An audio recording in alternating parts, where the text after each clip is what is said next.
बहुत बड़ा स्टूडियो और बहुत बड़ा इंफ्रास्ट्रक्चर के साथ अगर प्रोग्राम ना हो रहा हो तो ये सब छोटी छोटी दिक्कतें आती हैं। लेकिन आप लोग लगातार साथ रहते हैं, इसलिए ये दिक्कत महसूस नहीं होती और ये प्रोग्राम उसी भाव से, उसी समर्पण भाव से लगातार चलता जा रहा है। आप सब ने जिस तरह से इसको स्वीकारा है और जिस तरह से इसको देख रहे हैं और आगे बढ़ा रहे हैं, उसके लिए मेरे पास कोई शब्द नहीं है धन्यवाद के। और ठीक 5 बजे तमाम मित्रों के ढेर सारी शुभकामनाओं के साथ साथ सजेशंस आ रहे हैं, उस पर भी चर्चा करेंगे कभी कि कैसे इसको और इफ़ेक्टिव बनाया जाए प्रोग्राम को। विजय राय जी आ गए हैं, उनका स्वागत है।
दोस्तों,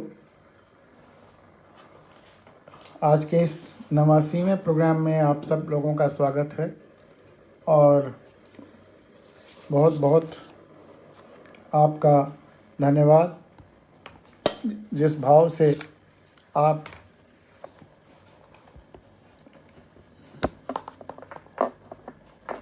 निरंतर इस प्रोग्राम को देख रहे हैं, इसका आनंद उठा रहे हैं और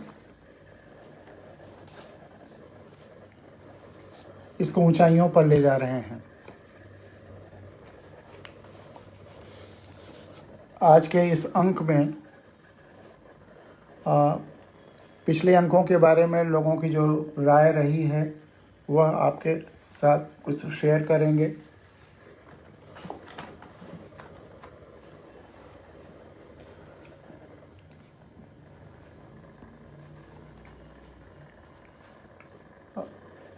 पंचायत चुनाव कई राज्यों में होने वाले हैं, तो उसके संदर्भ में भी हम लोग कल एक विशेष चर्चा रखेंगे। फ्राइडे को ऐसे तो प्रोग्राम नहीं होता है, लेकिन तमाम राज्यों से लोगों की ये मांग आ रही है कि पंचायत चुनाव पर हम लोग कुछ चर्चा करें और वो जो लाइव रिकॉर्ड हो उसको उन सारे राज्यों में जहाँ जहाँ पंचायत चुनाव होने वाले हैं वहाँ पर लोग उसको आगे बढ़ाना चाहते हैं, फॉरवर्ड करना चाहते हैं, वायरल करना चाहते हैं। लोकतंत्र का जो बीज है, जो बीज स्वरूप है, जो सबसे छोटा यूनिट है, वो गांव स्वराज्य का है, गांव पंचायत का है। तो उस लेवल पे हम लोगों को काम करने की ज़रूरत है, वहाँ तक बातें पहुँचाने की ज़रूरत है। हम भारत के लोगों को ये एहसास कराने की ज़रूरत है कि सत्ता उनके पास है। तो उसके लिए चूँकि मांग आई है तो उस पर हम लोग कल विशेष चर्चा करेंगे और उसका रिकॉर्डेड वर्ज़न जाएगा तो हर जगह। तो कल 90वां अंक जो है हम लोगों का पंचायत चुनाव पर विशेष अंक होगा, जबकि शुक्रवार को प्रोग्राम हम लोग ऑफ रहता है, लेकिन कल भी प्रोग्राम होगा। अरुण चौबे जी आ गए हैं, उनका स्वागत है, उनको नमस्कार। किरण दाने जी हैं, उनको भी नमस्कार, स्वागत है। और हम लोगों की जो चर्चा हो रही थी आ, उसकी हाइकुओं की, तो उस पर भी और हम लोग चर्चा करेंगे। कल तो प्रोग्राम बड़ा डिस्टर्ब हो गया था क्योंकि नेट नहीं काम कर रहा था। थोड़ा जल्दी ख़त्म करना पड़ा, लेकिन आज ईश्वर की कृपा है और नेट की कृपा है कि आज कोई दिक्कत नहीं है। प्रोग्राम हम लोग पूरा 1.5 घंटे का करेंगे। तो जो बचा हुआ समय होगा उस पर हम लोग हाइकू नुमा भी सुनेंगे। कम शब्दों में बड़ी बात, ज़्यादा गहरी बात कहने की संभावना हमेशा बनी रहती है। तो उसकी भी चर्चा होगी। तो सबसे पहले जो लोगों के विचार आए हैं वो आपके सामने रख रहा हूँ।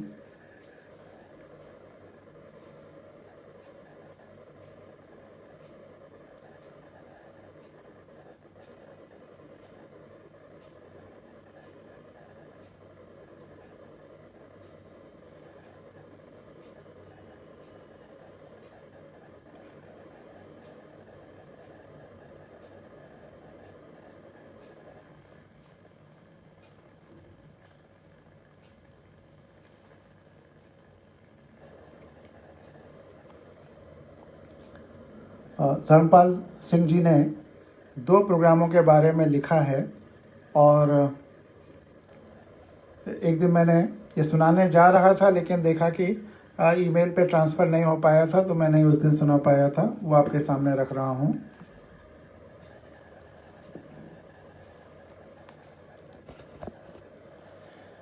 परसों की किसान बिल से संबंधित चर्चा में आपने जो आवश्यक वस्तुओं से गेहूं, चावल, दाल को हटाने पर आपत्ति की है, वह सर्वथा उचित है। आपका इस संबंध में दिया गया यह तर्क कि कल को आँख, दिल आदि अंगों को आवश्यक अंग न मानकर इन्हें अनुपयोगी करार किया जा सकता है, भी एकदम सटीक रहा। मुझे ब्रेल लिपि के जनक लुई ब्रेल के बारे में आपके द्वारा ही ज्ञात हुआ। इस तरह की जानकारी देने के लिए आपको धन्यवाद। जहाँ तक आँख खुली रखने की बात है, तो वह भौतिक आँखों से बिल्कुल संबंधित नहीं है। बिल्कुल सही बात कह रहे हैं धर्मपाल जी। भौतिक आँखें खुली हों तो और सुविधा है, लेकिन आंतरिक मानसिक आँखें खुली होना बहुत ज़रूरी है। और दोनों आँखें जब खुली हों तब असली रेजोनेंस होता है, हार्मोनी होती है। हमारे शास्त्रों में प्रज्ञा चक्षु की बात कही गई है, जो प्रज्ञा से आंतरिक आंखें खुली हों। महर्षि दयानंद सरस्वती जी के गुरु विरजानंद भी अंधे ही थे। हिंदी के महाकवि सूरदास ने जन्मांध होते हुए जितनी सूक्ष्मता और कौशल से बाल लीलाओं का वर्णन किया है, उसकी कल्पना भी भौतिक आंख वाला नहीं कर सकता। ग्रीक कवि होमर ने भी जन्मांध होते हुए भी इलियड और ओडिसी सदृश महाकाव्यों की रचना की। अंग्रेजी काव्यों the Paradise Lost, Paradise Regained के रचयिता जॉन मिल्टन ने आंखों की रोशनी चले जाने के बाद ये ऐतिहासिक ग्रंथ लिखे हैं। अतः नेत्रों की रोशनी से कहीं अधिक महत्वपूर्ण प्रज्ञा की रोशनी की आवश्यकता होती है। बिल्कुल सही कहा धर्मपाल जी।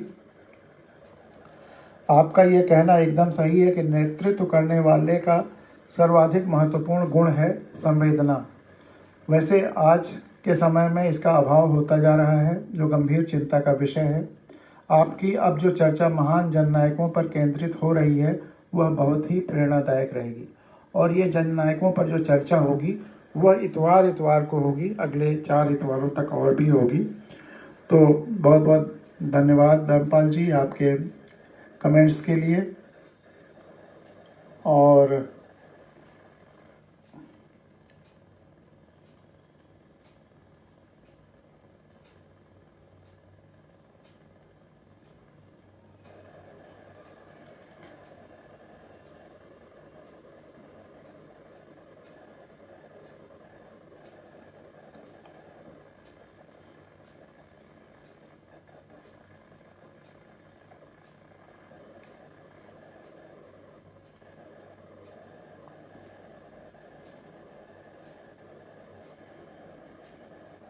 एक मित्र ने एक पोस्टर भेजा और उस पोस्टर में एक मुर्गे का चित्र है और नीचे लिखा हुआ है कि जो सबको जगाता है उसे मार के खा लिया जाता है। पोस्टर पर एक मुर्गे का चित्र है और लिखा यह है पोस्टर के नीचे कि जो भी लोगों को जगाने की कोशिश करता है उसे मार के खा लिया जाता है। अब बताइए, क्या आप इससे सहमत हैं? क्या ये सच्चाई है?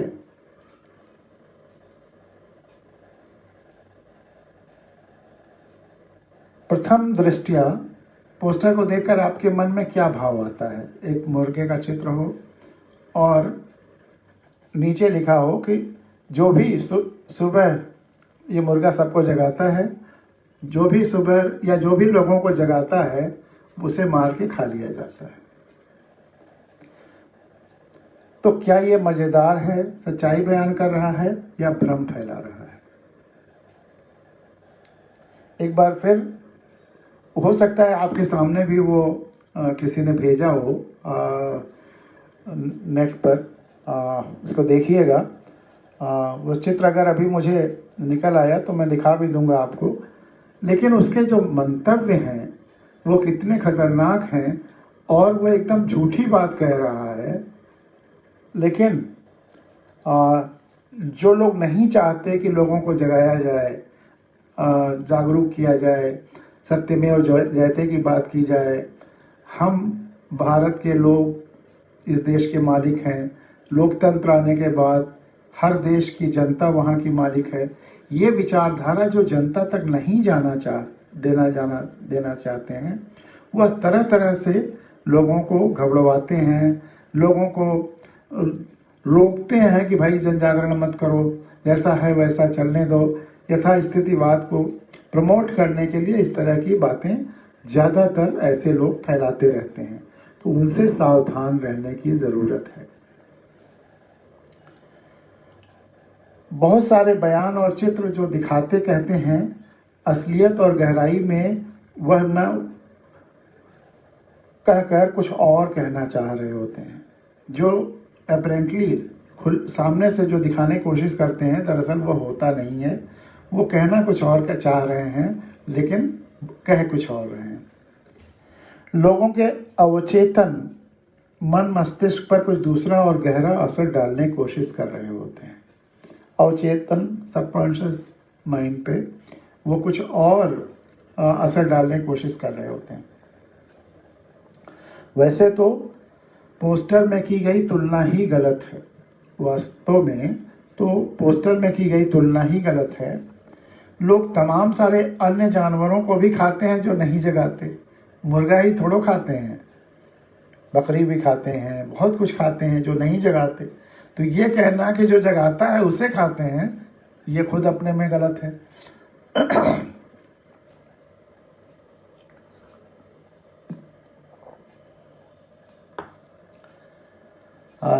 धीरे धीरे और लोग आते जा रहे हैं। राजकुमार जी हैं, शिवांश गुप्ता जी हैं, अनिल मौर्य जी हैं।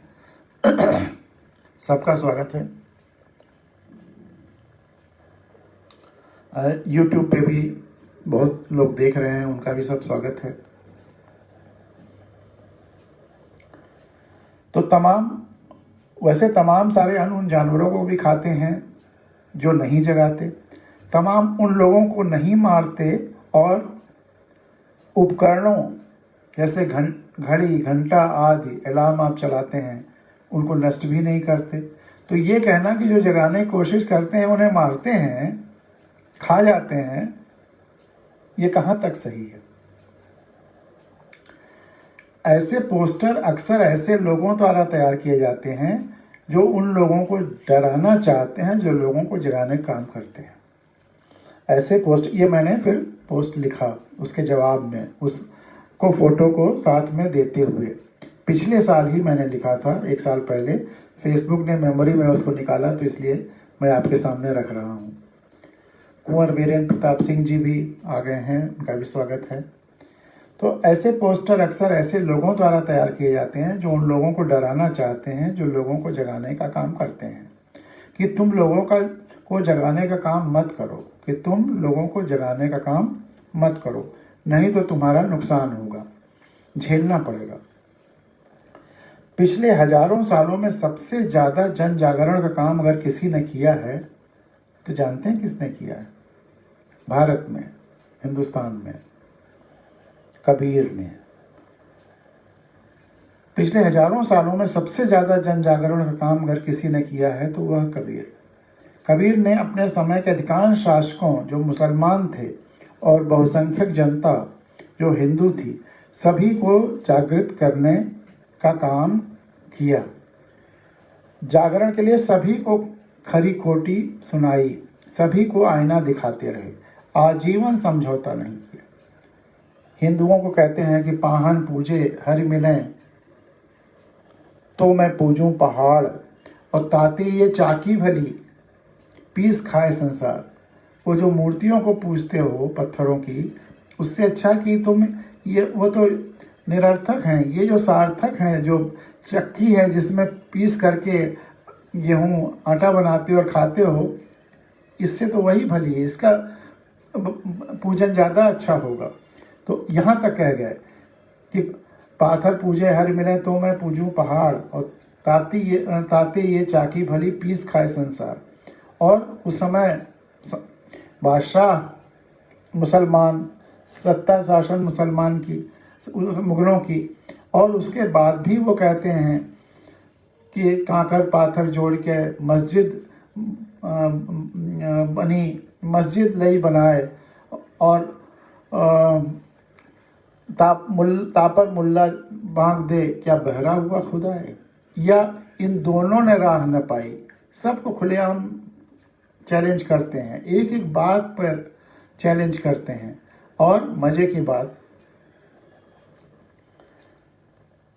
कि लेकिन विरोधाभास देखिए, बहुसंख्यक जनता को भी जगा रहे हैं और सत्ता शासन वाले को भी जगा रहे हैं। जो सत्ता में हैं उनके धर्म को भी खुलेआम चैलेंज कर रहे हैं, गलत बातों को, और जो अंधविश्वास कुरीतियाँ आ गई थी बहुसंख्यक लोगों में, उनको भी चैलेंज कर रहे हैं, जगा रहे हैं। लेकिन विरोधाभास देखिए, किसी ने उनको मारने की कोशिश नहीं की या उनको खाने की कोशिश नहीं की। आज भले ये मुर्गे का वो पैराडाइम दिखाया जा रहा है लोगों को कि जो जगाने की कोशिश करता है उसको खा लिया जाता है, लेकिन कबीर ने जो जिंदगी भर इतने कड़े शब्दों में जगाया, उसको कोई खाने की कोशिश नहीं करता है। विरोधाभास देखिए कि कबीर के मरने के बाद उनके शरीर को लेकर हिंदू और मुसलमान दोनों में विवाद होता है, और विवाद ये होता है कबीर मेरा है, कबीर मेरा है। कबीर हिंदू कह रहे हैं कबीर मेरा है, हम इसका दाह संस्कार करेंगे, और मुसलमान कह रहा है कि कबीर मेरा है, हम इसको दफनाएंगे। अगर मन में शुद्धता हो और उस भाव से आप जगा रहे हों तो हर आदमी आपके जाने के बाद तो निश्चित रूप से आपकी कीमत समझेगा, आपकी इज्जत करेगा, आपको अपना मानेगा। तो मुसलमान दोनों में, हिंदू और मुसलमान दोनों में विवाद कि कबीर मेरा है, वह मेरा है। किंवदंती तो यह भी है कि कबीर का शरीर फूलों में बदल गया और हिंदू मुसलमान दोनों ने आधा आधा बांट लिया था। ये किंवदंती कही जाती है, लोकोक्ति है कि जब दोनों में विवाद होने लगा तो सुबह लोगों ने देखा कि कबीर का शरीर फूलों में बदल गया है, और लोगों ने उस फूलों को आधा आधा बांट लिया और अपने अपने तरह से रस्म अदायगी की, बांट लिया और कर लिया था प्रयोग अपनी अपनी तरह से। और अब ये मैं नहीं कहता कि शरीर फूल में बदल सकता, हो सकता है कोई ऐसा व्यक्ति समझदार रहा हो जो इस विवाद को टालना चाहता रहा हो और दोनों को संतुष्ट करना चाहता रहा हो, तो उसने कबीर के शरीर को वहाँ से हटा करके जो भी उसका उचित दाह संस्कार या दफनाना या किसी भी तरह से उसका विसर्जन किया हो, लेकिन वहाँ पे फूल रख दिया ताकि दोनों में वैमनस्य न हो, मामला सॉल्व हो जाए। तो जैसे भी हो, लेकिन मुख्य बात यह है कि जिसको जीवन भर उन्होंने जगाया, ललकारा, धिक्कारा, वह इस बात के लिए झगड़ा कर रहे हैं कबीर मेरा है, कबीर मेरा है।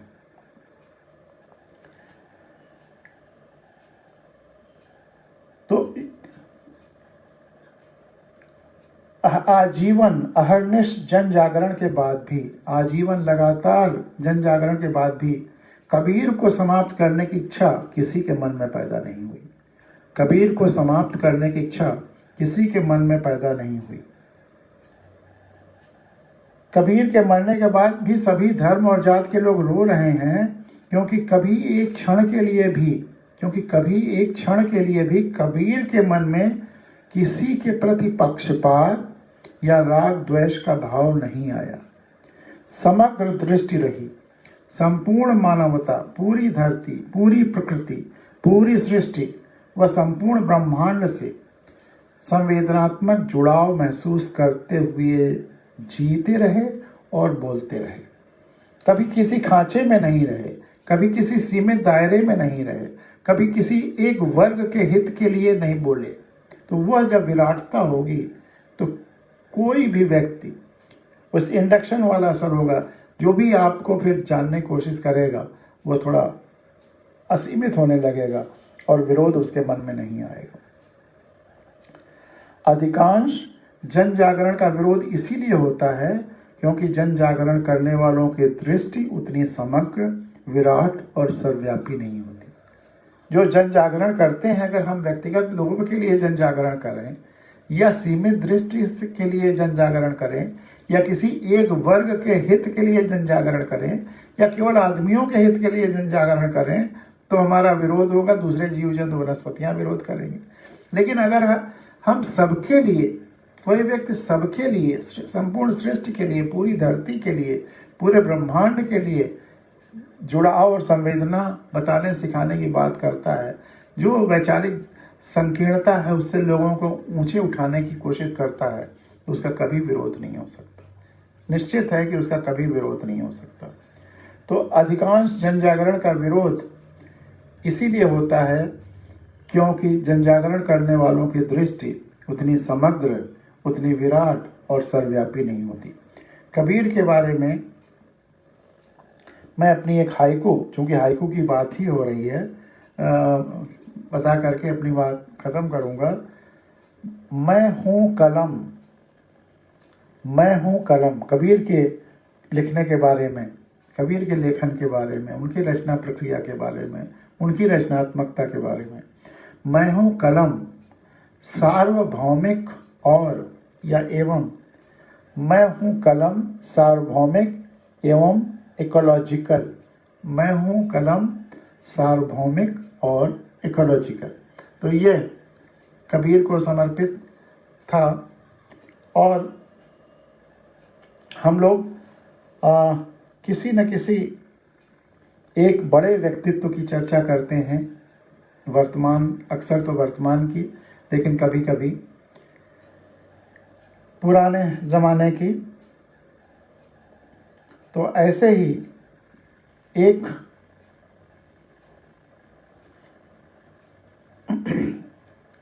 व्यक्ति की कहानी आज मैं आपके सुनाने जा रहा हूँ। ये भी सोशल मीडिया पर भी आया है।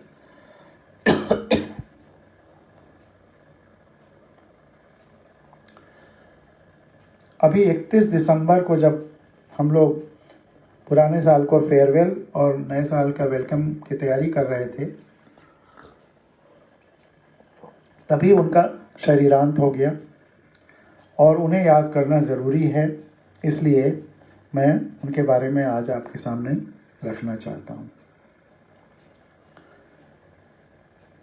इनको लोग बुल कहते थे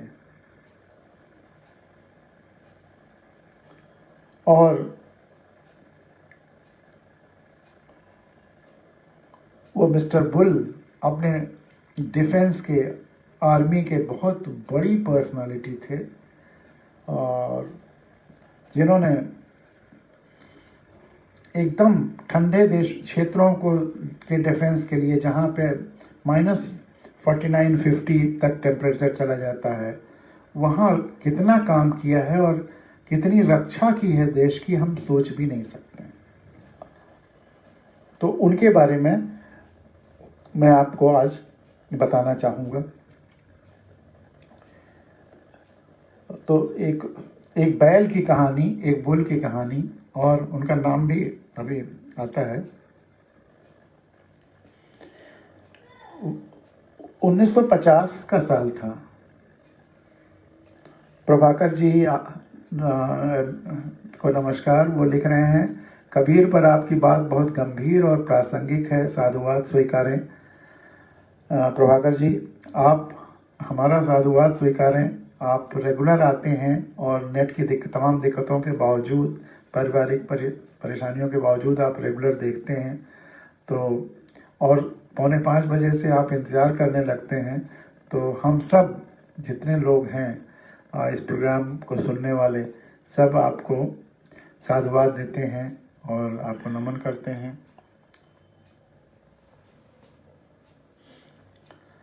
तो 1950 का साल, भारत को आज़ाद हुए कुछ ही वक्त बीता था। देहरादून का इंडियन मिलिट्री एकेडमी के ज्वाइंट सर्विसेज विंग में सेना, एयरफोर्स और नेवी के कैडेट्स की साझा ट्रेनिंग चल रही थी। नेवी, एयरफोर्स और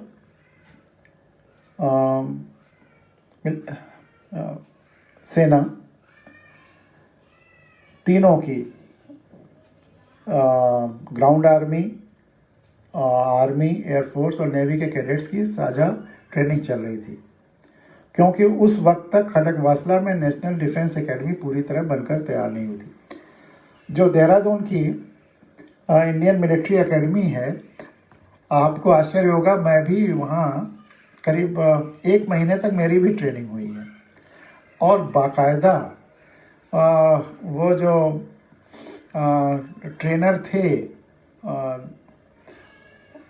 वह SLR सेल्फ लोडिंग राइफल से हम लोगों को शूटिंग और निशानेबाजी और ये सब, और जो इंस्ट्रक्टर थे जरा सी बात पर क्रॉल कराते थे। और बाकायदा हम सब लोगों ने जिसकी कुछ भी छोटी सी गलती हो जाए और उनका हुक्म हो जाए कि क्रॉल करिए, तो क्रॉल करना है, क्रॉल करो, क्रॉल करेगा। SLR से 1 महीने तक हम लोगों की ट्रेनिंग हुई थी।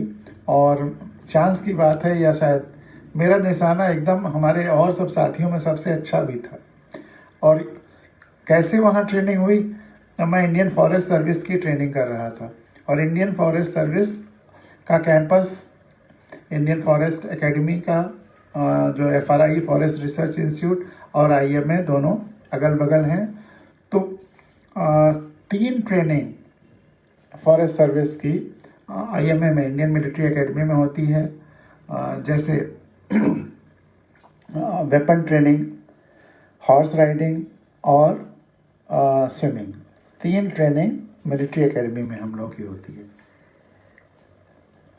तो उसी तरह से 1950 में साझा ट्रेनिंग चल रही थी, क्योंकि उस वक्त तक खड़गवासला में नेशनल डिफेंस एकेडमी पूरी तरह बनकर तैयार नहीं हुई थी। एक 17 साल के कैडेट को बॉक्सिंग रिंग में अपने सीनियर बैच के कैडेट का मुकाबला करना था। वो सीनियर कैडेट बड़ा ही ब्रिलियंट और बेहतरीन ऑफिसर था। वो सीनियर बैच का कैडेट था भविष्य का भारतीय सेना का अध्यक्ष जनरल SF रॉड्रिक्स साहब, SF रॉड्रिक्स, जिसका बॉक्सिंग रिंग में दबदबा रहता था। उसके सामने था 17 साल का जूनियर कैडेट नरेंद्र कुमार शर्मा। तो मिस्टर बुल का नाम नरेंद्र कुमार शर्मा। पाकिस्तान के रावलपिंडी में पैदा हुआ वो लड़का, जिसका परिवार देश के विभाजन के समय भारत भाग कर आया था। घमासान बॉक्सिंग मैच हुआ और भविष्य के सेनाध्यक्ष ने जूनियर कैडेट नरेंद्र कुमार शर्मा का भूत बनाकर रख दिया, इतनी घूसे पड़े बॉक्सिंग में। वो जूनियर लड़का बुरी तरह पिटा, मगर पीछे नहीं हटा। बार बार पलट कर आता, मारता और मार भी खाता, मगर पीछे हटने को तैयार न होता। अंततः कैडेट SF रॉड्रिक्स ने मुकाबला जीत लिया। SF रॉड्रिक्स ने मुकाबला जीत लिया। जूनियर कैडेट बुरी तरह पिट कर हारा जरूर, मगर उसी बॉक्सिंग मैच में मैच देखने वाले कैडेट्स ने उसको एक निकनेम दे दिया, जो जीवन भर उसके नाम से चिपका रहा, और निकनेम था बुल, यानी बैल। उसको सब लोग बुल कहने लगे।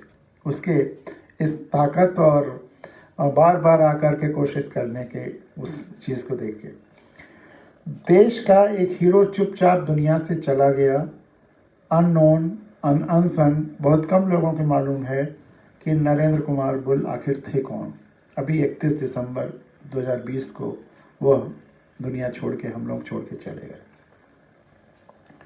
वो बंदा फौज में कर्नल से आगे नहीं बढ़ सका क्योंकि हमेशा बर्फीले पहाड़ों की चोटियां लांघते उस बैल के पैरों में एक भी उंगली नहीं बची थी। बर्फीले पहाड़ों की चोटियों पर ही ज़्यादातर उनकी तैनाती रही और वो उसी लगन से काम भी करते रहे, तो उनके पैर की एक एक उंगलियां गल गईं क्योंकि वह हमेशा बर्फीले पहाड़ों की चोटियां लांघते उस बैल के पैरों की एक भी उंगली नहीं बची थी।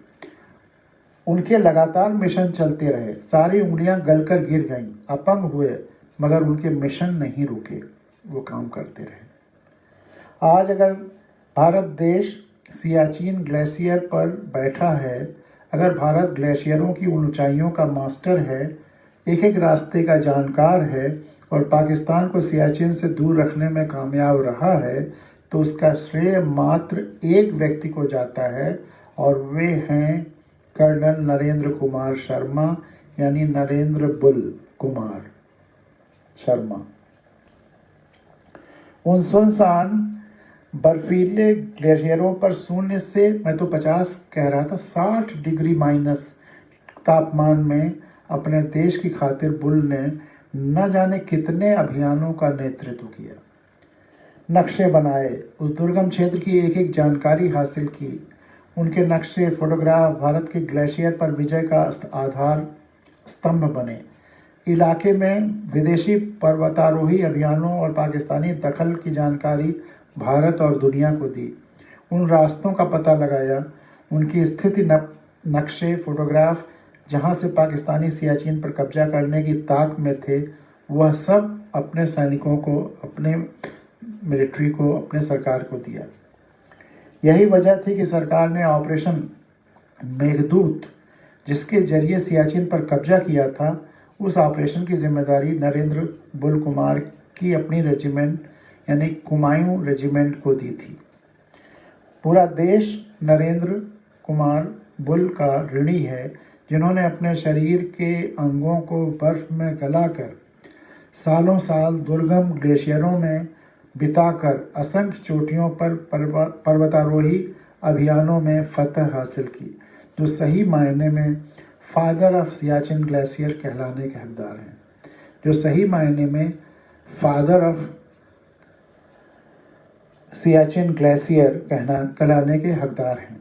वो शानदार पर्वतारोही, वो ग्लेशियरों का सरताज कर्नल नरेंद्र बुल कुमार 31 दिसंबर 2020 को चल बसा, मगर अफसोस देश के एहसान फरामोश लोग उस जियाले हीरो के नाम तक से परिचित नहीं है।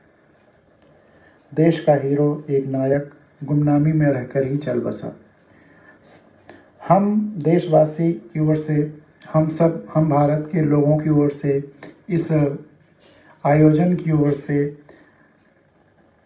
बुल आपको, इस नरेंद्र बुल, इस ऋणी नागरिक और आपकी कुमायूं रेजिमेंट की तरफ से शत शत नमन। हम भारत के देश के हम लोगों की तरफ से नमन। तो ऐसे नरेंद्र कुमार बुल को हम सब लोग प्रणाम करते हैं, याद करते हैं और हमेशा ऐसे लोगों को याद करते रहेंगे। ये हम लोगों का संकल्प है।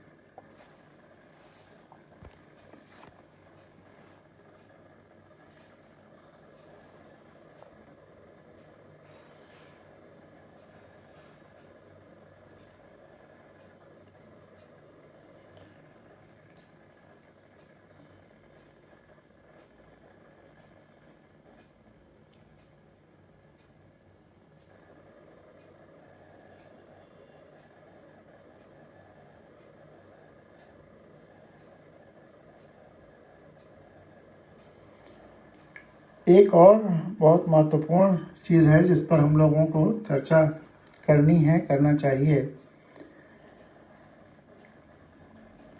बहुत लोग कहते हैं कि अब ऐसा ज़माना आ गया है जब सत्यमेव जयते यह मंत्र ही झूठा हो गया है, अब असत्य की विजय होती है। बहुत लोग कहते हैं कि अगर मैं एक झूठ 1000 बार बोलूँगा तो लोग उसको सच मान लेंगे। यानी कि अगर एक झूठ सुबह से रात तक प्रचार के माध्यम से या किसी के कहने के माध्यम से आपके कान पे बार बार बम्बार्ड होगा तो आप उसको सच मान लेंगे। और अभी एक 2 लाइन की छोटी सी पोस्ट मिली, झूठे व्यक्ति की ऊंची आवाज़ सच्चे व्यक्ति को चुप करा सकती है। झूठे व्यक्ति की ऊंची आवाज़ सच्चे व्यक्ति को चुप करा देती है, परंतु सच्चे व्यक्ति का मौन झूठे व्यक्ति की जड़ें हिला देता है। झूठे व्यक्ति की ऊंची आवाज़ सच्चे व्यक्ति को चुप करा देती है, परंतु सच्चे व्यक्ति का मौन झूठे व्यक्ति की जड़ें हिला देता है।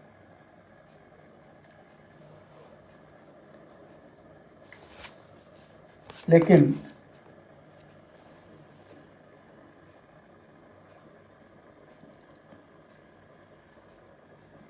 ये कह रहे हैं सच्चे व्यक्ति का मौन झूठे व्यक्ति की जड़ें हिला देता है। मौन, और अक्सर हम लोग भी कहते हैं, चाणक्य ने भी कहा था कि आज के समय का सबसे बड़ा संकट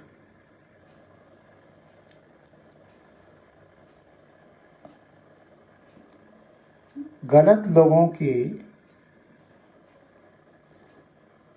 सक्रियता नहीं, गलत लोगों का गलत काम नहीं, अच्छे लोगों की चुप्पी है। अच्छे लोगों का चुप रहना और गलत लोग गलत काम करते रहें, तो यह सबसे बड़ी कमी है। अब बताइए, ये सब तमाम विरोधाभासी चीज़ें हुई कि नहीं? एक तरफ तो यह है कि सच्चे व्यक्ति का मौन झूठे व्यक्ति की जड़ें हिला देता है, और चाणक्य भी कहते हैं कि सही लोगों को, अच्छे लोगों को, सच बोलने वाले लोगों को चुप नहीं रहना चाहिए, उनका विरोध करना चाहिए गलत काम करने वालों के।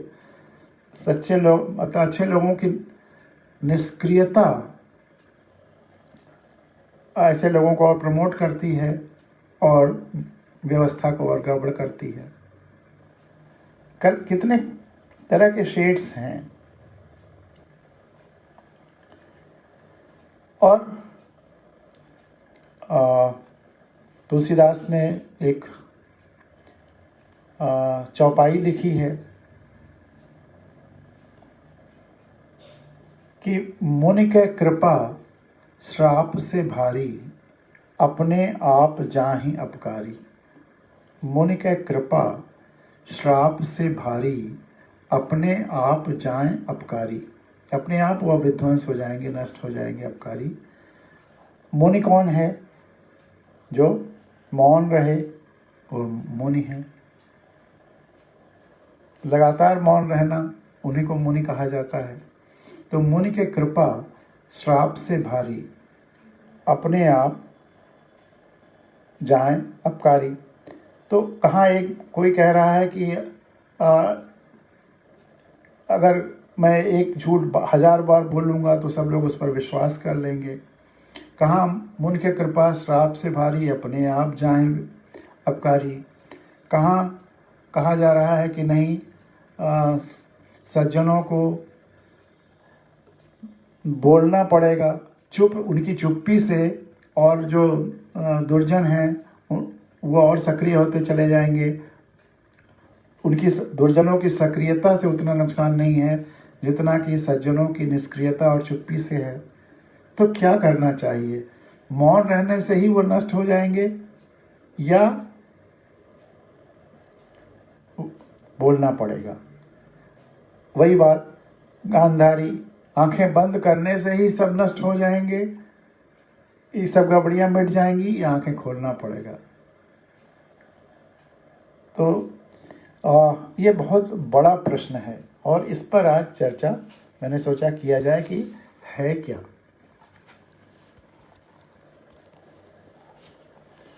और मैंने पातंजल योग सूत्र के इन 2 सूत्रों को पहले भी सुनाया है, साधन पद के 35वें और 36वें को।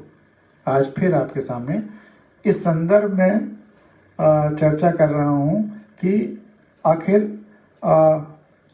जो दुर्जन लोग हैं वो सज्जन लोगों के मौन से ही समाप्त हो जाएंगे या कुछ करना पड़ेगा? मैंने वो भी सेंटेंस आपको सुनाया है कि मुझे सार्थक बेचैनियों की तलाश है। अगर तुरंत मिल जाता है तो वो भी आपके सामने रखने की कोशिश करूँगा, क्योंकि ये सारी चीज़ें एक दूसरे से जुड़ी हुई हैं।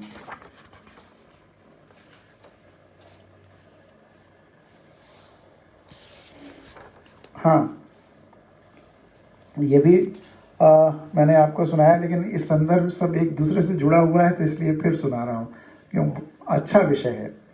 अक्सर कहा जाता है कि संतोष बहुत बड़ा गुण है और संतोष के धन से बढ़कर कोई धन नहीं है। संतोष मतलब चुप रह जाना, कुछ भी हो रहा हो, गलत हो रहा हो, सही हो रहा हो, चुप रह जाना। तो चुप्पी को सबसे बड़ा गुण कह दिया गया। संतोष, मैंने लिखा कि संतोष का धन अच्छा या श्रेष्ठ हो सकता है यदि तुलना गोधन, गजधन, बाजधन या रतन धन से की जा रही हो, लेकिन स्थितियां अगर अत्याचार की, अन्याय की या असत्य की हों तो वहाँ संतोष कतई नहीं चाहिए। वही वो जो चाणक्य का स्टेटमेंट है कि सज्जनों को निष्क्रिय नहीं होना चाहिए वहाँ। और उन हालात में जो संतोष रखता है वह अपने को धोखा दे रहा है। वहाँ असंतोष की ही आवश्यकता है। जब चारों ओर सब कुछ गड़बड़ सड़बड़ हो रहा हो और लोग चुप हों, जब चारों ओर सब कुछ गड़बड़ सड़बड़ हो रहा हो, वही दुर्जन लोग हावी हो रहे हों और सज्जन लोग चुप हों, तो इस चुप्पी को क्या कहेंगे? इसका कारण मुझे बेचैन लोग अधिक अच्छे लगते हैं, जो इस दुर्जनों की सक्रियता से बेचैन हो जाते हैं, चिल्लाने छटपटाने लगते हैं, असंतोषी हो जाते हैं, वो अच्छे लगते हैं। मुझे बेचैन लोग अधिक अच्छे लगते हैं बिला वजह सोए पड़े लोगों या चुप्पी साधे लोगों की तुलना में। मुझे सार्थक बेचैनियों की तलाश है, मुझे सार्थक बेचैनियों की तलाश। तो एक रूप ये भी है।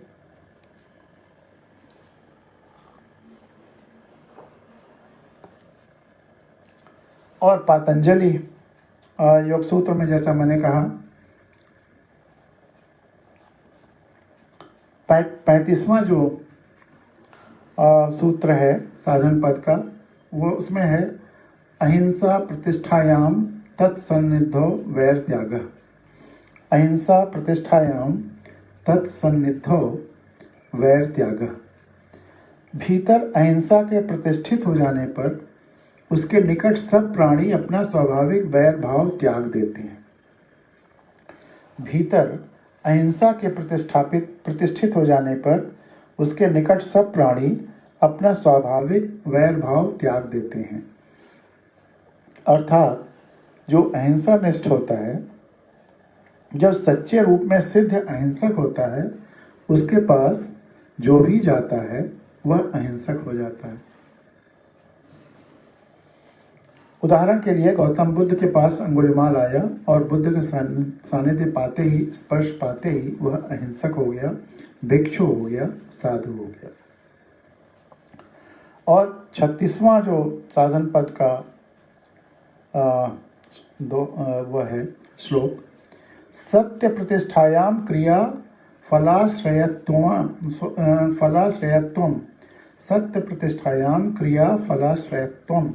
जब सत्य व्रत हृदय में प्रतिष्ठित हो जाता है तब कोई कर्म किए बिना ही अपने लिए या दूसरे के लिए कर्म का फल प्राप्त करने की शक्ति योगी में आ जाती है।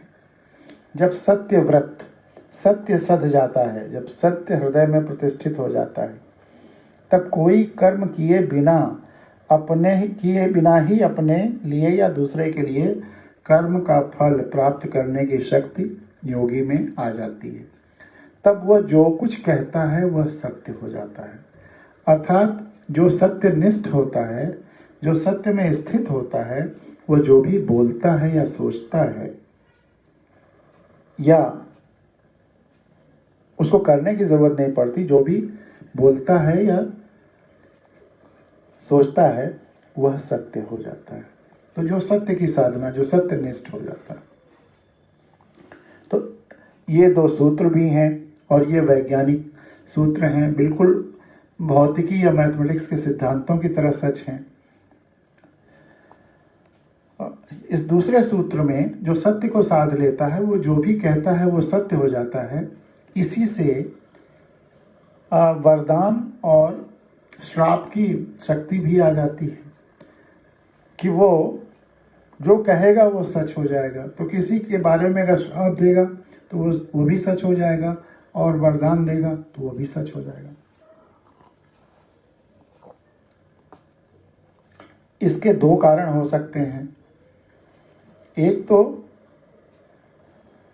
जो प्रकृति है, चूंकि प्रकृति और सृष्टि है, सृष्टि के सामंजस्य में चूंकि वो सत्य को साध लिया है, सत्य को जान लिया है, और सत्य को जान लेना मतलब सृष्टि को जान लेना, सृष्टि के साथ तादात्म्य में हो जाना।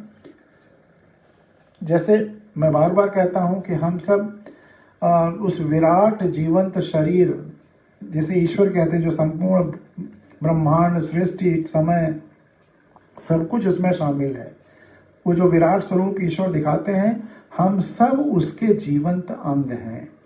तो अगर ये उंगली आपके शरीर से जुड़ी हुई है तो यह सब जानेगी कि शरीर में क्या हो रहा है। तो ये भले बोल नहीं सकती है लेकिन ये जानती है, और अगर इसमें बोलने की ताकत हो और ये बोल दे तो ये वही बोलेगी जो शरीर में है, या जो आप वही बोलेंगे सृष्टि से जुड़े हुए हैं कि जो होने वाला है। संपूर्ण सृष्टि की आवाज़ बन जाएंगे।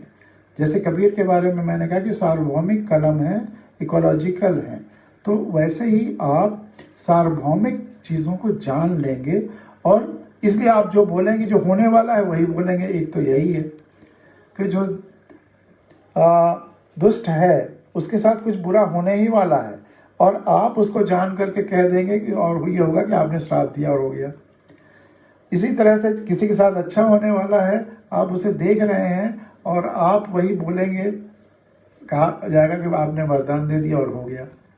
दूसरा इसका एस्पेक्ट एक ये हो सकता है कि मोमेंटम, संवेग, भौतिक विज्ञान का एक सिद्धांत है कि आप का जो सत्य की ताकत है, सत्य की जो साधना है, सत्य की जो निष्ठा है, उसमें इतना मोमेंटम आ गया है, और उस मोमेंटम की वजह से सृष्टि को इतना विश्वास हो गया है आपकी वाणी पर, आपके विचारों पर, कि आप जो भी सोचेंगे या कहेंगे, जो भी इच्छा करेंगे, जो भी कहेंगे, सृष्टि समझेगी कि वो आप सच ही सोच रहे हैं। उसको आप पर विश्वास करने का मोमेंटम आ गया है सृष्टि में, और इसलिए आप जो चीज़ आपने नहीं भी देखी लेकिन आप कह रहे हैं, सृष्टि उस पर विश्वास करके उसको कर देगी।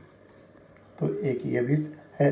तो उसके सत्य होने के अलग अलग कारण हो सकते हैं। श्राप वरदान की ताकत भी वहीं से आती है। लेकिन जिस संदर्भ में हम लोग आज चर्चा कर रहे हैं कि अगर दुष्ट लोग दुष्टता कर रहे हों और सक्रिय हों, तो फिर जो सज्जन लोग हैं उनको क्या मौन रहने से ही उनको क्षमा करते रहें, मुनि के कृपा श्राप से भारी अपने आप जाएं, अपकारी अपने आप चले जाएंगे, या बोलना पड़ेगा, विरोध करना पड़ेगा, कुछ एक्शन लेना पड़ेगा। मुख्य सवाल ये है। इस सवाल पर मैं चाहता हूँ आप लोग भी विचार करें। प्रभाकर जी ने लिखा है कि मौन भी अभिव्यंजना है, सिर्फ उतना ही कहो जो तुम्हारा सच है।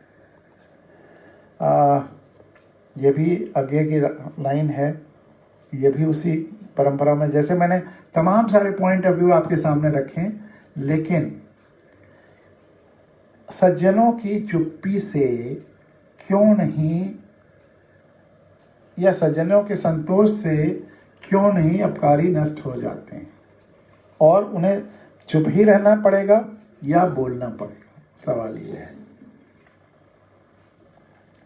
वो साधना सृष्टि से कि जिससे कि सत्यम प्रतिष्ठायाम क्रिया फलाश्रयत्वम, अर्थात जो सत्य में स्थित हो जाता है, वो जो भी बोलता है वो सच हो जाता है।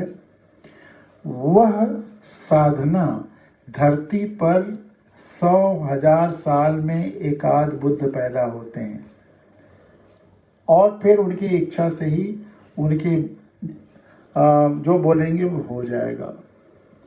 लेकिन हर व्यक्ति बुद्ध नहीं हो सकता।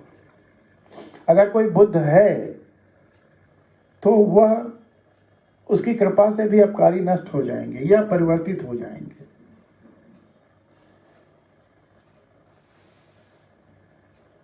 दोनों में संतोष है कि जितने दुष्ट हैं वो सब सज्जन बन जाएं, ये भी ठीक है, और यह वो नष्ट हो जाएं, ये भी ठीक है। तो अगर कोई बुद्ध है तो हो सकता है कि सब बदल जाएं, लेकिन हर व्यक्ति बुद्ध नहीं हो सकता। 135 करोड़ लोग देश के सब बुद्ध नहीं हो सकते। या पता नहीं इस समय देश में एक भी ऐसा व्यक्ति हो कि जिसके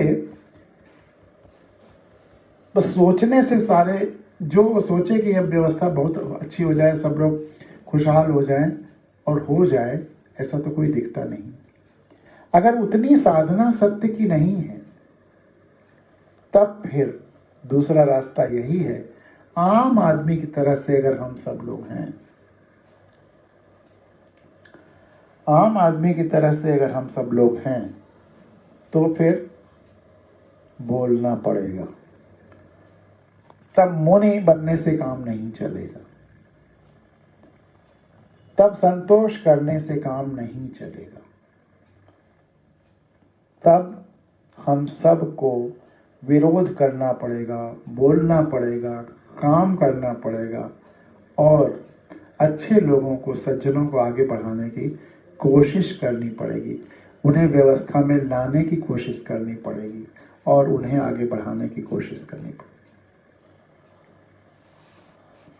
शायद इसी बात को प्रभाकर जी ने फिर शब्द दिया है कि जो समय पर नहीं बोलता वह मूक और बधिर कहलाता है। तो जो सामान्य लोग हैं उनके लिए बोलना जरूरी है कहीं भी। उसीलिए फिर मेरा वो गजल का शेर है कि दर्द और चीख के बीच कमतर फासला करना होगा, अंधेरों को, जुगनुओं को ढूंढ जोड़कर उजाला करना होगा। अगर कोई दर्द दे रहा है, कोई पीड़ा दे रहा है देश को, समाज को, परिवार को, प्रकृति को, तो चीखना पड़ेगा हमें। ऐसा नहीं कि वो आज दर्द दे रहा है, हम 4 साल बाद, 10 साल बाद चीखें, उसको पोस्टपोन करें।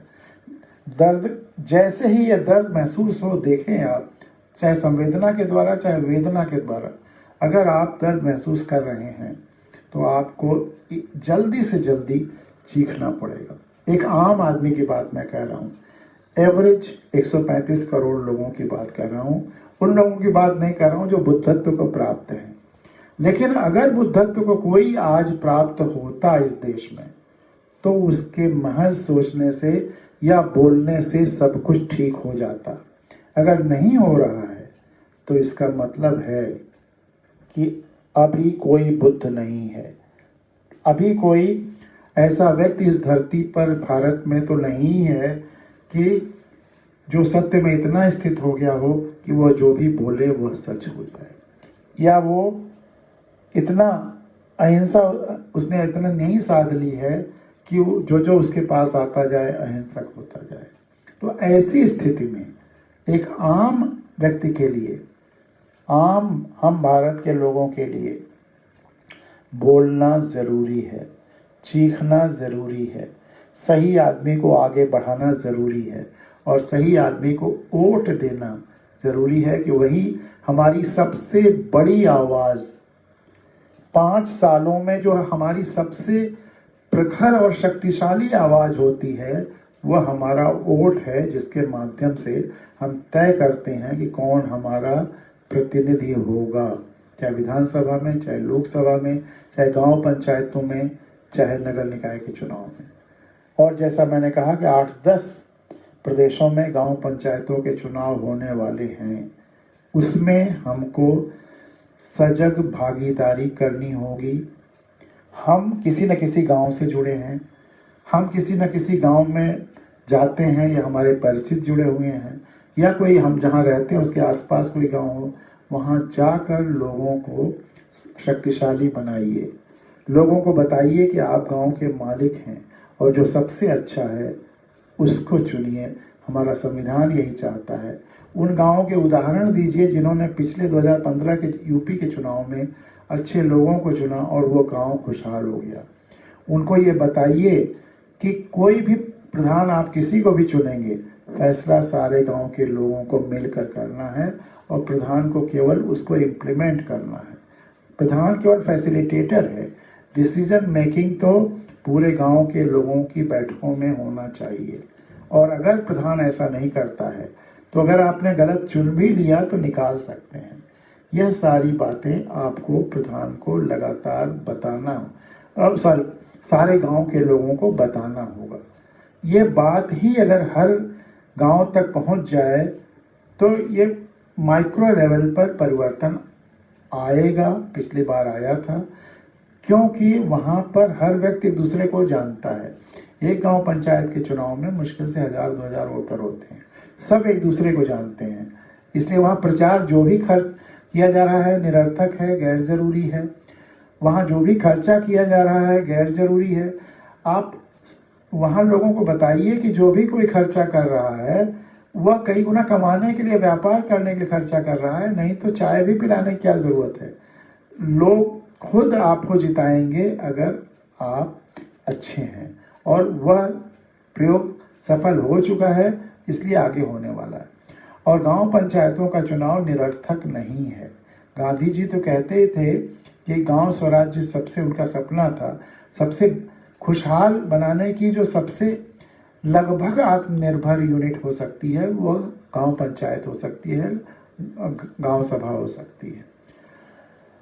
जब भविष्य में विधानसभा के चुनाव आए तो अच्छे जो जिन लोगों ने गांव पंचायतों के लिए जो ग्राम प्रधान चुने गए हैं उसमें जो सबसे अच्छा काम कर रहे हों, उन्हीं उस विधानसभा क्षेत्र में उसी को तो लोगों को मिल करके विधायक के चुनाव के लिए खड़ा कर लेना चाहिए और जिताना चाहिए।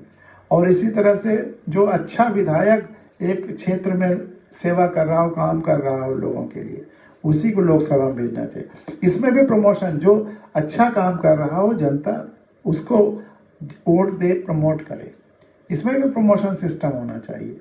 क्यों आरोपित लोग आ जाएं, कोई क्यों पूंजीपतियों के लोग आ जाएं। तो ये एक भविष्य का जो लोकतंत्र का मॉडल है वो उसी दिशा में जाएगा। तो ये बातें मैंने सोचा कि आज इस सत्य के बारे में अलग अलग जो फलक हैं, डायमेंशंस हैं, वह आपके सामने रखें और इस पर थ्रेड बेयर हम लोग चर्चा करके तय करें कि क्या होना चाहिए।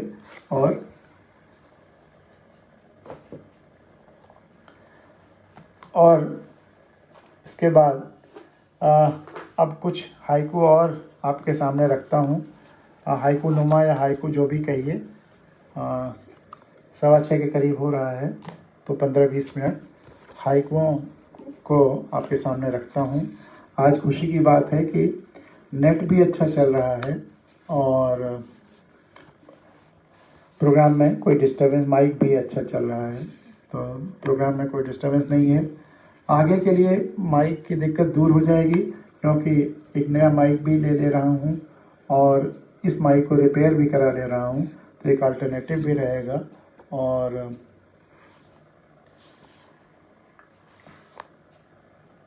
सत्य पर बहुत सारे लोगों ने बहुत लिखा है, कहा है कि सत्य क्या है। कभी इस पर अलग से चर्चा करूंगा, पूरा एक दिन कि सत्य क्या है। तमाम सारे फिलोसफर्स ने लिखा है, ओशो ने भी बहुत लिखा है। जैसा कि मैं कहता हूँ कि ओशो की बहुत सारी बातों पर मैं विश्वास नहीं करता, लेकिन ओशो ने कभी कभी कुछ इंटरप्रिटेशंस अच्छे दिए हैं।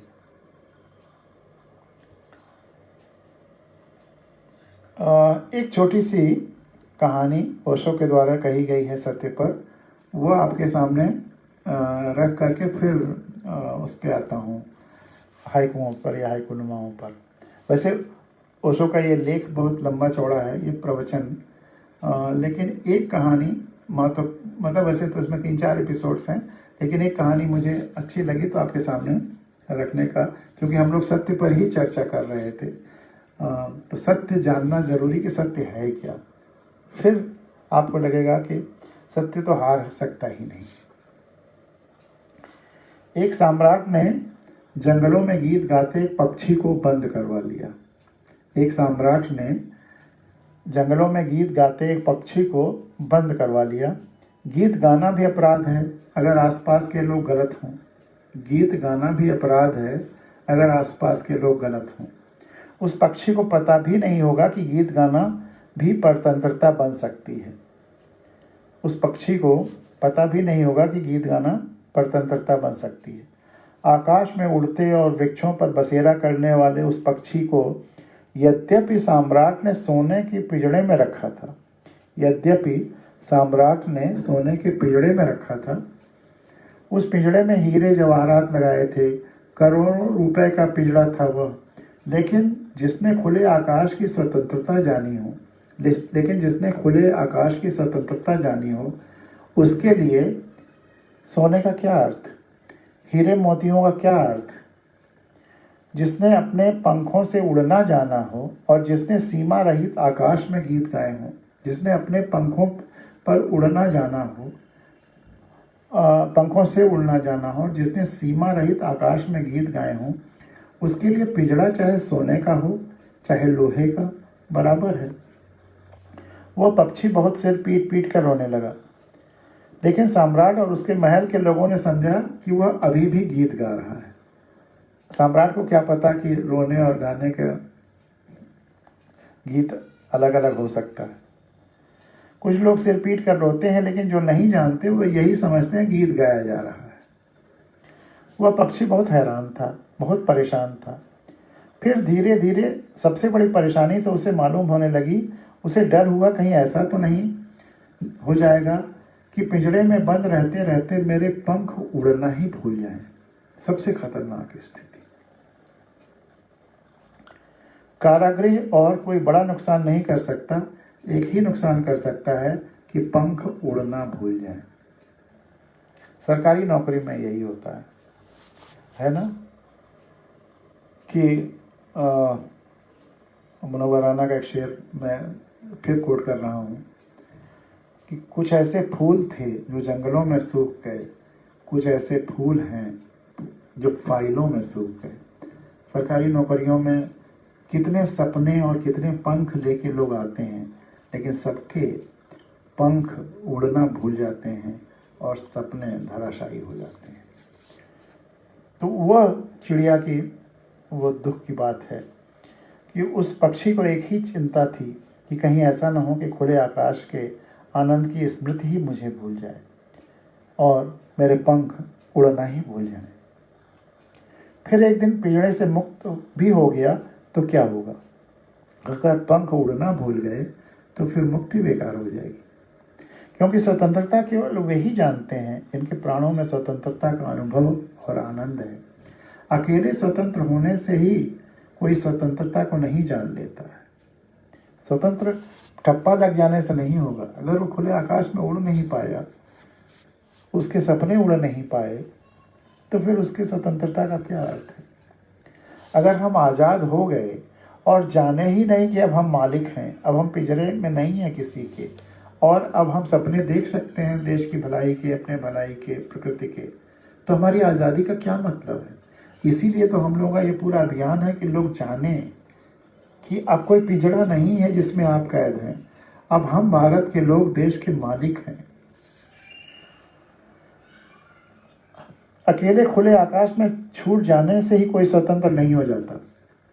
उस पक्षी को डर था कहीं परतंत्र रहते रहते परतंत्रता का मैं आदी न हो जाऊं, जैसा कि देश के लोग हो गए हैं, आदी हो गए हैं और उन्हें बताया भी नहीं गया कि वे अब परतंत्र नहीं हैं, अब वे मालिक हैं, उन्हें प्रजा कहा गया। उस पक्षी को डर था कहीं परतंत्र रहते रहते परतंत्रता का मैं आदी न हो जाऊं।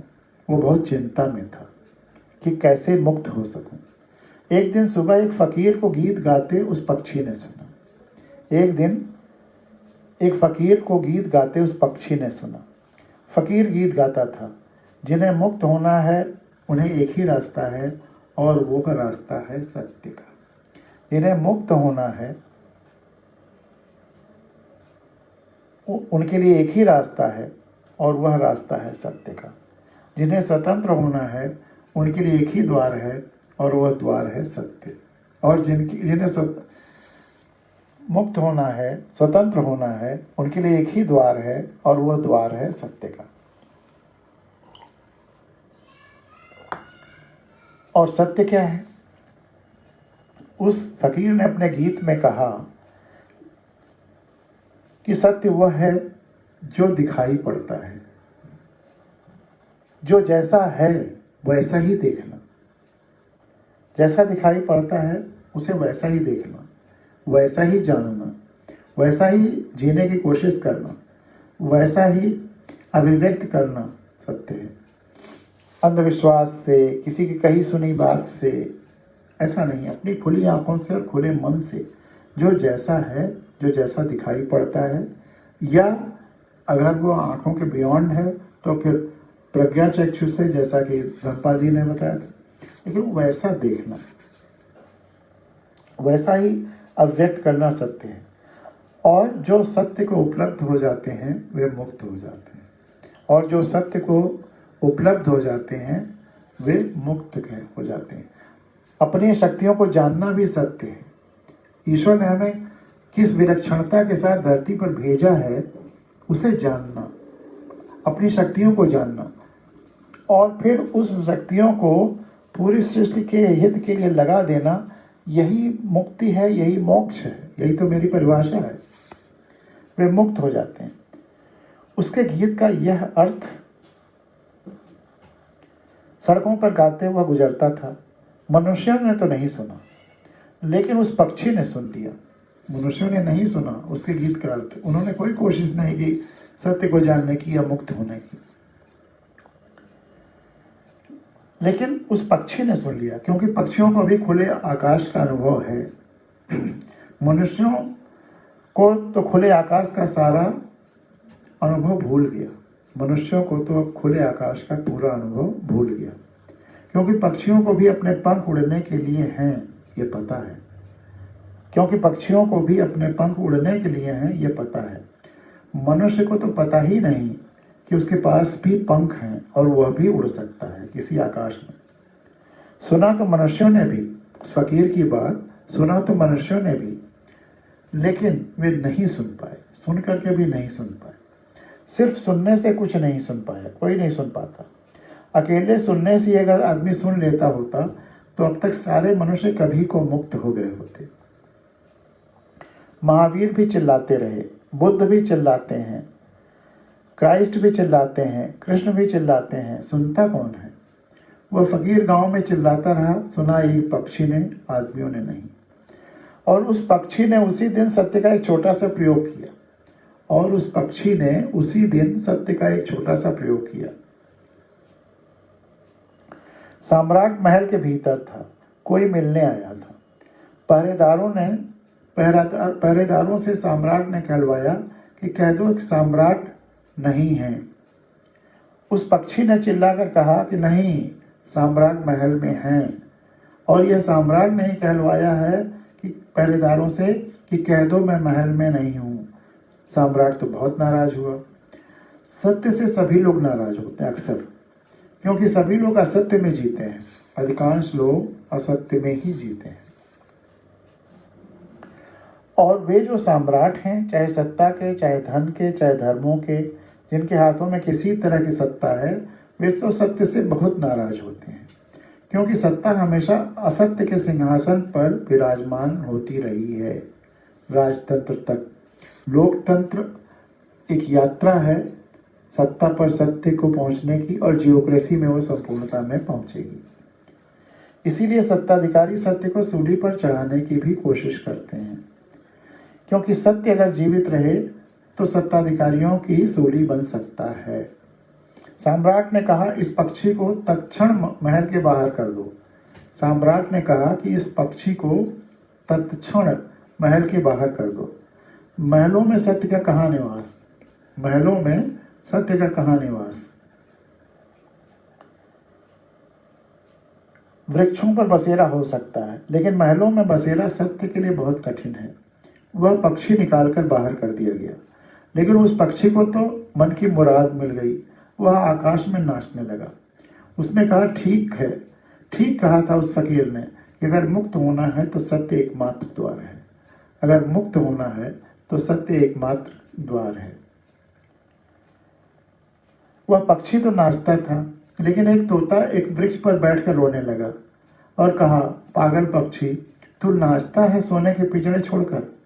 सौभाग्य से ये पिंजरे मिलते हैं, ये सभी को नहीं मिलते।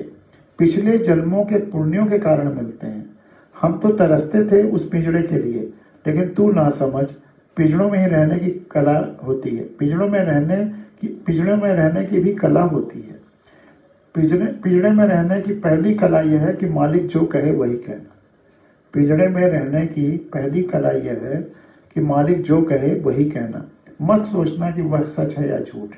जिसने सोचा वह फिर पिंजरों में नहीं रह सकता, क्योंकि विचार विद्रोह है, और जिसके जीवन में विचार का जन्म हो जाता है वह परतंत्र नहीं रह जाता। जिसके जीवन में विचार का जन्म हो जाता है वह परतंत्र नहीं रह पाता। तूने विचार क्यों किया पागल पक्षी? विचार करना बहुत खतरनाक है। समझदार लोग कभी विचार नहीं करते। समझदार लोग अपने कारागृहों में रहते हैं और अपने कारागृह को ही भवन समझते हैं, मंदिर समझते हैं। अगर ज़्यादा तकलीफ ही थी तो भीतर से अपने पिंजड़े के सीखचों को सजा लेना था। सजाया हुआ पिंजड़ा घर जैसा मालूम होने लगता है। ध्यान रहे, अनेक लोग पिंजड़ों को सजाकर घर समझते रहते हैं, जैसे मैंने सजा लिया। लेकिन सजाने की चीज़ है मगर सच नहीं कहता। उस पक्षी ने तो सुना ही नहीं, वो तो खुशी से नाच रहा था। उसके पंख हवाओं में डोल रहे थे, खुले आकाश में आ गए। लेकिन उस तोते ने कहा कि अगर पिंजड़े में रहने का मजा लेना है तो तोतों से ही कला सीखो।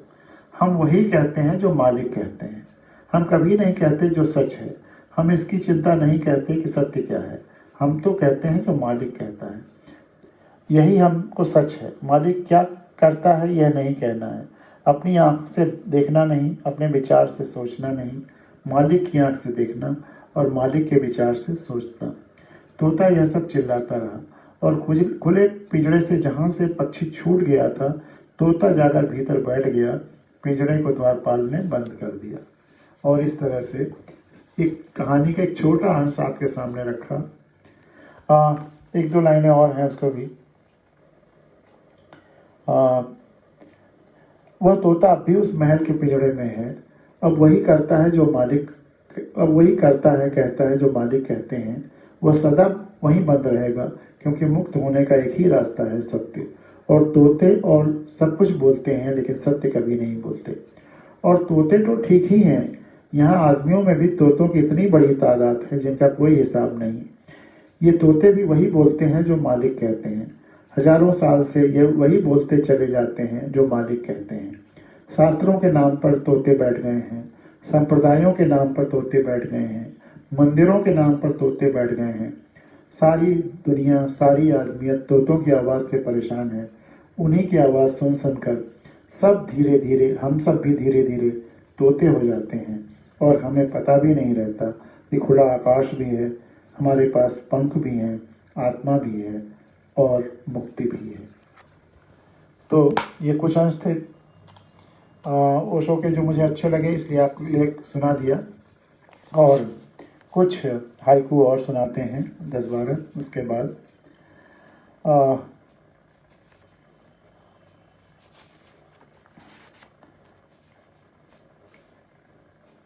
कल हम लोगों ने यहाँ तक पढ़ा था, कल का मतलब पिछले प्रोग्राम में, पिंजरा मनुष्य का अपना ही निर्माण। वही बात, पिंजरा मनुष्य का अपना ही निर्माण। हम ही अपने लिए पिंजरा बनाते हैं या पिंजरा तलाश करते हैं, उस पर उसी में रहने लगते हैं। गांव से नगर, नगर से महानगर, महानगर से कहाँ। छोटी तलैया, सड़ता पानी, गांव की गंगा, यही कहानी। तालाबों की जो आज की स्थिति है, छोटी तलैया, सड़ता पानी, गांव की गंगा, यही कहानी। और फिर इसी बात को, गांव गांव में तालाब होना चाहिए, इसी का दूसरे शेर में कहा वहाँ अनुशासित इनकलाब में, उस गज़ल में, कि रोशनी की एक किताब लिखता हूँ, अनुशासित इनकलाब लिखता हूँ, बह न जाए सारा मीठा पानी समंदर में। सारा मीठा पानी, बरसात का पानी या जो पहाड़ों से आ रहा है, सारा मीठा पानी बह न जाए समंदर में, इसीलिए तो हर कहीं तालाब लिखता हूँ। तालाबों की रख रखाव की जो व्यवस्था पूर्वांचल में और बिहार में है वो अद्भुत है। कभी आप बिहार में तालाबों की हर साल मिट्टी निकाला जाता था और एक ख़ास हाइट तक तालाब रखे जाते थे। फिर 2 तालाब में से एक जो कम गहरा होता था और एक ज़्यादा गहरा होता था, उसमें सारे लोग मिट्टी श्रमदान से निकालने के बाद शादी करते, एक उत्सव होता था। तालाब महत्वपूर्ण थी, वो परंपरा अभी भी हमको फिर से जीवित करना है, प्रकृति से जुड़ी हुई परंपराएं। तो सारा मीठा पानी बह न जाए समंदर में, इसीलिए तो हर कहीं तालाब लिखता हूँ। और उनके जीने की कीमत हजारों लोग, हमारे मरने की कीमत कुछ भी नहीं। ये किसानों के लिए ही कह लीजिए इस शेर को, चाहे वो 8 लाख किसानों के नाम जिन्होंने आत्महत्या किया, या 8 लाख लोग जो 1857 से 1947 तक उन्होंने अपने प्राणों की आहुति दी इस आज़ादी के लिए, या आज भी जो किसान मर रहे हैं आंदोलन के दौरान, तो उनके जीने की कीमत, हजारों लोग उनके जीवन को सुरक्षा के लिए लगे हुए हैं, और हमारे मरने की कीमत कुछ भी नहीं। संस्कृति और सभ्यता बालू पर लकीरें, कुछ बनती कुछ मिटती। इसी पर संस्कृति और सभ्यता क्या होती है, इस पर किसी विद्वान ने कहा है कि आप एक बड़े से कमरे में स्लिप्स पर, छोटी छोटी पर्चियों पर लिखते जाइए कि क्या चीज़ किसी न किसी कल्चर में जायज़ है, स्वीकार्य है।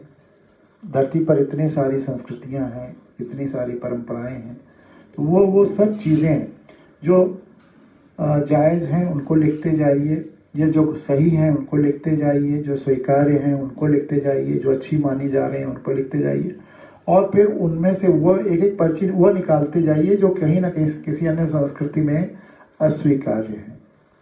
तो उस विद्वान ने कहा कि अंत में उस कमरे में कुछ नहीं बचेगा। तो संस्कृतियां, देश काल परिस्थिति के अनुसार बहुत सारी चीज़ें परिवर्तनशील हैं, इसीलिए अलग अलग संस्कृतियाँ बनती गईं, अलग अलग क्षेत्रों के अनुसार, अलग अलग समय के अनुसार, अलग अलग भौगोलिक स्थितियों के अनुसार। तो संस्कृति और सभ्यता बालू पर लकीरें, कुछ बनती कुछ मिटती। संस्कृति और सभ्यता बालू पर लकीरें, कुछ बनती कुछ मिटती। और फूल पत्तियाँ भले हों अलग अलग रंगों की, फूल और पत्तियाँ भले हों अलग अलग रंगों की, लेकिन सबकी जड़ें एक ही रंग की, लेकिन सबकी जड़ें एक ही रंग की। दो तीन और सुना करके बात यहाँ ख़त्म करते हैं। और कल का हम लोगों का विशेष प्रोग्राम होगा ग्राम पंचायतों के चुनाव पर। बिहार से तमाम मित्रों के आग्रह पर कल का प्रोग्राम पूरा जो पंचायतों के चुनाव हो रहे हैं उसी को समर्पित होगा। जिसको कि वो वायरल करना चाहते हैं, वो बिहार में करना चाहते हैं, लेकिन मुझे पूरा विश्वास है कि सभी प्रदेशों में वायरल होगा। सूर्य करता है सारा नियंत्रण, प्रकाश और धूप से, न कि दौड़ धूप से। मैनेजमेंट का प्रिंसिपल हो सकता है कि सूर्य करता है सारा नियंत्रण, प्रकाश और धूप से, न कि दौड़ धूप से। पूरी धरती पर अधिकांश चीज़ें सूर्य द्वारा नियंत्रित हैं। इसको एहसास करते हुए फिर सूर्य करता है सारा नियंत्रण, प्रकाश और धूप से, न कि दौड़ धूप से। और अब यहाँ हर कोई पूछने लगा है, अब यहाँ हर कोई पूछने लगा है, मेरा आकाश कहाँ है। जो पक्षी वाली कहानी अभी सुना रहा था, तो जब सब लोग पूरी तरह लोकतांत्रिक जान जाएंगे कि हम स्वतंत्र हैं, हम मालिक हैं अपने, और पिंजरों से बाहर निकलने लगेंगे, तो पूछेंगे मेरा आकाश कहाँ। अब यहाँ हर कोई पूछने लगा। तो ये 30 साल पहले की मेरी हाइकू नुमा है, लेकिन उसी स्वतंत्रता की चाहत का एहसास इस हाइकू नुमा में है। ये अब यहाँ हर कोई पूछने लगा है, मेरा आकाश कहाँ है, मेरा आकाश कहाँ है। और किसी को विश्वास निश्चितता पर कि जैसा आज है वैसा कल भी रहेगा और हमारा भविष्य सुनिश्चित है। किसी को विश्वास निश्चितता पर, सर्टेनिटी पर, और किसी को उम्मीद अनिश्चितता से, अनसर्टेनिटी से। तो सर्टेनिटी भी काम की है और अनसर्टेनिटी भी काम की है।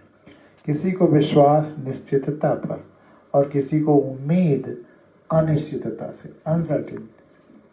और समाज अगर बनाना है तो कैसे बनाएंगे, उसका एक नमूना कि कुछ ईंटें तुम रख दो, कुछ मैं, कुछ ईंटें तुम रख दो, कुछ मैं। घर शायद समाज बन जाएगा, घर भी बनेगा और समाज बन जाएगा। जैसे एक गांव में छप्पर सब लोग मिलकर, एक हर आदमी अपनी अपनी लाठी या अपना अपना हाथ लगाता है। तो कुछ ईंटें तुम रख दो, कुछ मैं, घर तो के साथ साथ समाज बन जाएगा। और एक दो बस आखिरी, हर बार घर में कोई सामान बढ़ा है, हर बार घर में जब कोई सामान बढ़ा है तो आदमी थोड़ा और सिमटा है, आदमी के लिए स्पेस और कम हो गया। हर बार घर में जब कोई सामान बढ़ा है तो आदमी थोड़ा और सिमटा है। और आखिर ये सुना के आज कि ये चर्चा पर चर्चा, और बहुत आनंददायक ये जो आज का प्रोग्राम रहा, एपिसोड रहा, कि क्या गौमुख को पता है, क्या गौमुख को, जहाँ से गंगा शुरू होती है, गौमुख, गंगोत्री, क्या गौमुख को पता है गंगा कितनी विशाल हो जाती है गंगा सागर तक पहुंचकर? क्या गौमुख को पता है गंगा कितनी विशाल हो जाती है गंगा सागर पहुंचकर? इस पे तमाम सारे और सेंटेंसेस भी हैं बहुत, कि ये journey of 1000 miles begins with single step, जो पहला कदम है। और क्या पता भविष्य में एक परिवर्तन की गंगा हम लोगों के इस प्रोग्राम से शुरू हो जाए, अभी हम लोग केवल गोमुख में हों अपने प्रोग्राम के, और ये कभी गंगा सागर तक 135 करोड़ लोगों तक, फिर हम दुनिया के लोग, we the people of the earth, वो भी उसी भाव से इस प्रोग्राम को हो, उनके लिए भी, और उसमें हम लोग भी शामिल हों, और पूरी दुनिया में वो हर आदमी अपना आकाश ढूंढने लगे, स्वतंत्रता और प्यार से रहने के जो सपने हैं वसुधैव कुटुंबकम, वो साकार हो जाए। कुछ भी असंभव नहीं है। सम है वही, किसी को विश्वास निश्चितता पर और किसी को उम्मीद अनिश्चितता से। तो हम सबको उम्मीद अच्छी करनी चाहिए और उसके लिए प्रयास करते रहना चाहिए कि सत्य की विजय होगी। तो इसी के साथ आज का प्रोग्राम मैं आपसे विदा ले रहा हूँ और आपसे अनुरोध कर रहा हूँ कि कल वाला प्रोग्राम ज़रूर सुनिएगा जो पंचायतों के चुनाव पर होगा, और उसको दूर दूर तक फैलाइएगा, क्योंकि करीब 7-8 राज्यों में चुनाव होने वाले हैं 2021 में पंचायतों के। तो अगर ये बात पूरे देश में फैल गई तो जो ये संविधान, लोकतंत्र, गांव स्वराज्य, गांव की खुशहाली, इसका जो गंगोत्री है वह गंगा सागर तक बदल जाएगी। तो बहुत बहुत धन्यवाद आप सबको इतने अच्छे तरह से हमें प्रोत्साहित करने के लिए और प्रोग्राम देखने के लिए। बहुत बहुत धन्यवाद।